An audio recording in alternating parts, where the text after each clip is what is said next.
안녕하세요. 7월 23일 매일 성경 함께 나누겠습니다. 첫 번째 문단입니다. 왕이 여우디가 전한 두루마리를 모두 태웠습니다.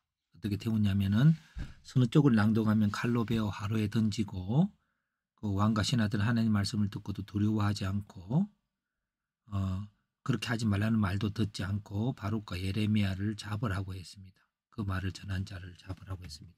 왜냐하면은 그들은 심판을 예언한다고 생각했기 때문입니다. 하나님께서는 예레미야에게 다시 두루마리에 하나님 말씀을 기록하게 했습니다. 왜냐하면 재난을 선포하였으나 듣지 않았으므로. 어떻게 해요? 여호야김에 대해서, 왜냐하면 그것이 바벨론 왕이 이 땅을 멸할 것이라는 말을 받아들이지 않으므로 여호야김 후손은 더 왕위에 앉을 자가 없게 된다는 말은 침략당한다는 거죠. 시체는 버림을 당하고. 그러고 나서 이제 마지막 바룩은 예레미야의 말을 두루마리에 기록했습니다. 왕이 불사른 모든 말을 적어가지고 왕이 행한 거역하는 말들을 포함해서 재난을 한 번 더 선포하는 것이죠. 이 두 번 성경에 기록되어 있는 것입니다.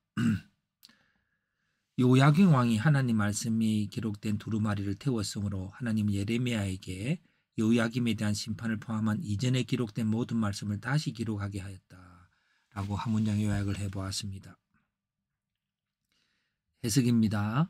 요야김 왕은 하나님의 말씀이 적힌 두루마리를 불태웁니다. 그 이유는 그들이 죄와 심판을 인정하지 않고 바벨론 왕이 와서 멸할 것을 받아들이지 않았기 때문입니다. 그러나 하나님께서는 다시 말씀을 기록하였는데 그 말씀에는 하나님 말씀을 거부한 요야김의 심판에 대해서도 첨가하여 기록되어졌습니다.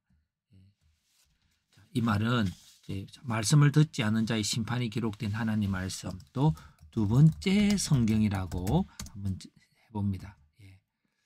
그래서 오늘 우리들이 성경을 읽습니다. 성경 속에서 하나님께서 우리에게 인간의 원죄를 말씀하지요. 근데 그 원죄에 대해서 우리가 받아들이고 또 그 하나님을 의지하게 될 때에 그것은 구원의 사건이 되는 것이고, 그것을 받아들이지 않을 때에 우리는 하나님의 심판의 책이 되는 것이 성경의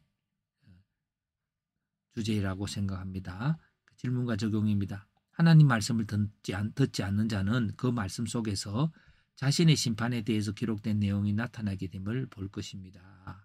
성경에는 심판과 구원이 함께 기록되어져 있습니다. 어떤 사람에게는 심판으로, 어떤 사람에게는 구원의 약속으로 나타납니다. 하나님 말씀을 받아들이는 자는 그 말씀 속에 자신을 구원하는 약속이 있는 성경을 갖게 되고, 자신의 죄를 부정하고 하나님의 말씀을 받아들이지 않는 자는 그 말씀 속에 자신을 심판하는 하나님의 역사가 포함된 말씀을 받게 됩니다. 그래서 오늘 우리들은 이 성경 속에 왜 하나님께서 우리의 죄에 대해서 말하는 하나님이신가? 그것은 곧 구원으로 가게 이끄시는 하나님을 동일하게 우리가 볼 수가 있습니다. 이것과 이것이 연결이 되겠죠. 네. 그래서 오늘 우리들은 죄에 대해서 거부할 때에 결국은 심판으로, 구원으로 이끌어지지 못하는 것을 봅니다.